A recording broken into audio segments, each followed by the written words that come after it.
বিশ্বকাপ ফুটবল 2026-এর আজকের ইংল্যান্ড ও ডেমোক্রেটিক রিপাবলিক অব কঙ্গোর মধ্যকার রাউন্ড অফ 32 খেলায় ইংল্যান্ড 2-1 গোলে ডেমোক্রেটিক রিপাবলিক অব কঙ্গোকে পরাজিত করেছে। ইংল্যান্ডের পক্ষে 2টি গোল করেন হ্যারি কেন খেলার 75তম মিনিটে ও 86তম মিনিটে।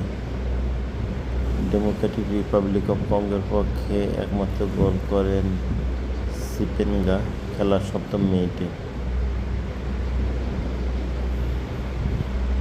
এ পরাজয়ের ফলে ডেমোক্রেটিক রিপাবলিক অব কঙ্গো বিদায় নিল এবারে বিশ্বকাপ থেকে রাউন্ড অফ 32তেই। রাউন্ড অফ 16 উন্নীত হলো ইংল্যান্ড। রাউন্ড অফ 16-এ ইংল্যান্ড মেক্সিকোর মোকাবেলা করবে।